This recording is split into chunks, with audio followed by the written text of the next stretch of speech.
Merhabalar, Agro-Ege Bilinç Tarım programına hoş geldiniz. Bugün Manisa Şehzadeler ilçesine bağlı Tilki Süleymaniye köyündeyiz. Bugün üreticimizin yanına geldik. Ayrıca yanımızda %100 gübre Yaşar Bayram var. Onun yanında üreticimiz Yalçın Bey ve çiftçi abimiz de yanımızda. Teker teker tanıyalım. Yaşar abi, sen kendini tanıtır mısın? Merhabalar, ismim Yaşar Bayram. %100 gübre bayisi Agro-Ege'nin Manisa distribütörüyüm. Zeytinlerdeki uygulamaları baktık. Yalçın abi Tilköy muhtarı. Buraya çiçek tutumundan önce, meyve tutumundan önce 2 uygulama yaptık. Ondan sonraki aşamada bitkinin stresini almak için aminoasitini, deniz yosununu, bor çinkosunu eksik etmedik. 15-20 günde bir devamlı araziye de baktık. Mehmet Bey'i zar zor çıkardık, getirdik, baktık. Evet, standart uygulama.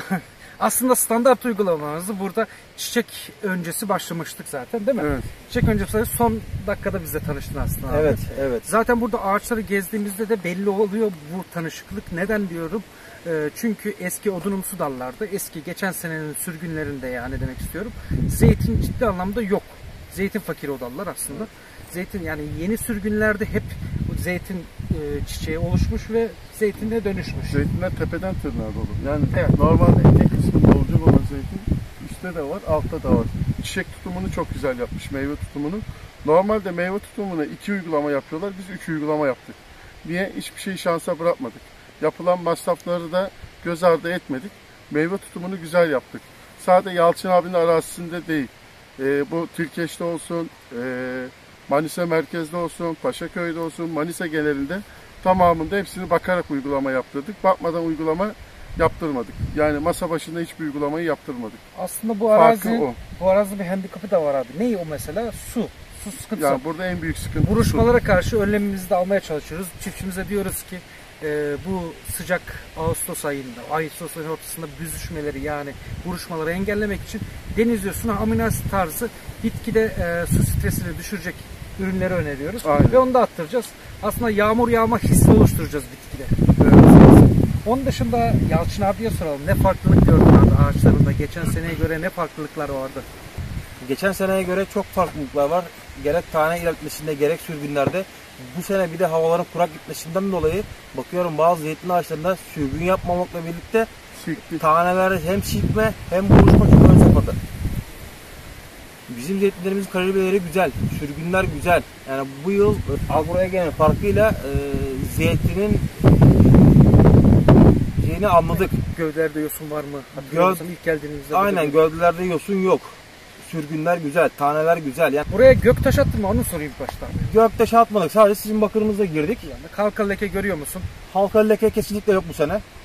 Evet, Boston Copper uygulaması yaptık. Ondan sonra Borçinko ve fosfor, Bostor 4-15-0 yani çiçek tutturucu.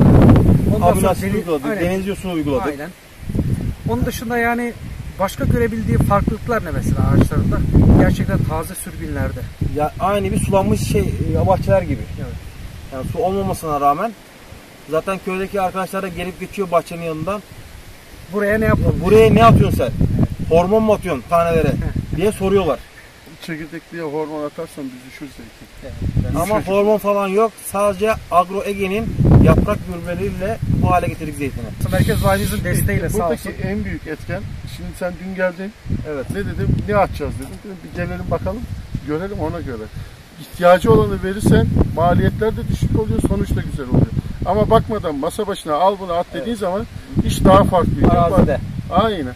Burada görecek, görerek. Teknik destek, Agro-Ege'nin teknik desteği o yönden çok güzel.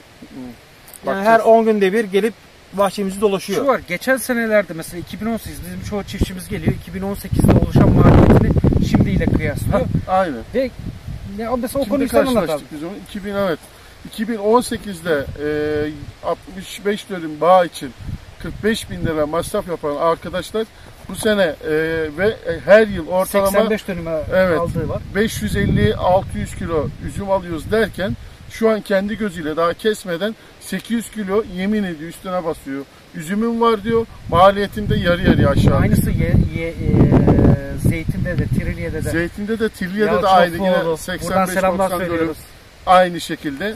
Yıllardan beri atıyorum diyor. Masa başında ben bitkilere hep zehir veriyorsun.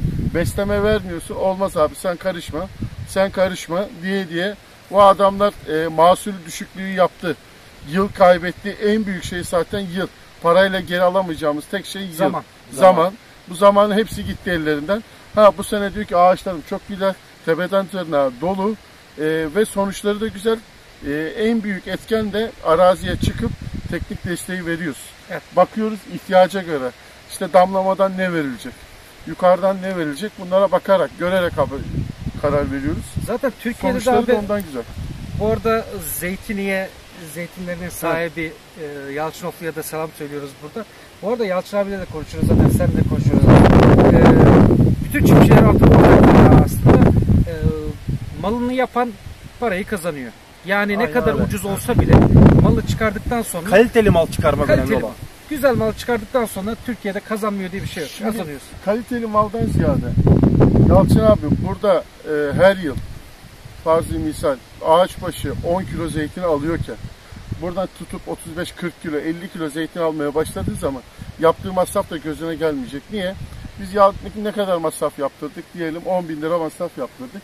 Biz 10.000 lirayı zaten biz buraya gelip giderken içimizden kendimiz çıkarıyoruz bu parayı. Ona yük olmadan çıkarıyoruz. Sonuç vererek çıkarıyoruz. En büyük avantaj da bu. Ama her yıl 10 kilo bir ağaçtan zeytin alıyorken işte yıllık yapıyorsa 15 lira masraf. Evet. Bu sefer benle 15 lira masraf yapıyorken 50 kilo zeytin alıyorsa burada gelip gitmenin avantajları burada görülüyor. Çünkü ağaçlar da yerinde tespit. Hem yani ben buraya gelip giderken kendi yaptırdığım masrafı içinden ben kendim çıkarıyorum bunda. Ekstra veriyorum. Ekstra verdiğimizden dolayı onun gözüne çok gelmiyor. Evet. Bu şekilde çiftçimizde de yük olmuyoruz. Hem de malı kaliteli olmuş oluyor. Aynen. Kaliteli mal çıkarmış oluyor. Her sene düzgün. Yani biz aslında bu periyodiste dediğimiz yani yıl seçme olayı, zeytinde var yıl yok yıl diye geçiyor. Başka ürünlerde var bunu gösteren periyodisteyi, fındık gibi diğer ürünlerde. Aslında öyle bir şey yok. Bakan adam her zaman alır. Yani %60, bu sene 60 kilo aldıysanız bir dahaki sene 80, bir daha 60, bir daha 80. Yani öyle en fazla bu kadar olması gerekiyor ama Türkiye'de ne yazık ki bir sene bir ağaçtan 60 kilodan diğer kimseyle sıfıra kadar düşüyor. Bir tane bile zeytin toplayamıyor. Aslında amacımız Türkiye'de bunu yapmak ve katma değeri olan bir ürün zaten. Aslında biz bunu dünyaya da açmamız lazım. Yani küçük küçük açılmalar var ama çok hafif. Bu yani bu devede kulak kadar. Çok ihracatımız ne yazık ki başka yabancı markalara da ihracatımız tabii ki de oluyor. Bunun dışında yani aslında ülke ekonomisine çok ciddi katkıda bulunuyor ve giderleri de ülke ekonomisine en ağır olan sektör tarım sektörü. Zeytinde daha iyi sonuçları görmek için bizi takip edebilirsiniz. Son kez bir sözümüzü Yalçın abimize ve çiftçi abimize verelim. Siz ne diyorsunuz Yalçın abi bu konuda? Vallahi bu sene çok memnunuz. Agroege ailesiyle tanışmaktan, ürünlerini kullanmaktan. Bir şey daha belirtmek istiyorum. Bu sene zeytinlerimizde irili ufaklı hiç yok. Hepsi standart. 2 numaraysa 2 numara, 3 numaraysa 3 numara. Yani ben bir çiftçi olarak gönül rahatlığıyla Agroege'nin bitki besleme ürünlerini çiftçi arkadaşlara tavsiye edebilirim. Zeytinimize bakalım. Zeytinimiz Allah tarafından müjdelenmiş bir meyve. Aynen. İncir ve zeytin. Zeytinler önemli. Çiftçi 3-4 tane ürün kategorisinde olduğu için işte bağ bakıyor, mısır bakıyor, darı bakıyor. İşte zeytini en sona bırakıyor. Aslında zeytine bakan çiftçiler, gerçek anlamda bakanlar bağcılardan, mısırcılardan daha güzel paralar kazanıyorlar. Çünkü sanayisi çok büyük, geniş. Alt kesime de kendisi de satabiliyor, sanayiye de satabiliyor. Yani raf ömrü olan raf bir ürün ömrü zaten. olan bir ürün. Yani anında satmak gerek değil. Evet, aynen. Onun için zeytine üvey evlat gibi bakmayalım. Evet, üvey evlatlıktan çıktı zeytin. Evet. Yani. Olması da gerek. Pamukları. Güçlü bir şekilde aslında piyasaya girdi. Kendini gösterdi. Ben buradayım dedi. Kendi zeytin bitkisi kendisi olarak. Evet. Bu konuda bu videoları takip etmek için bizi takip edebilirsiniz. Bu numaralardan da bize ulaşmanız mümkündür. Çiftçimizin mutluluğu bizim gururumuzdur. Bizi izlemeye devam edin.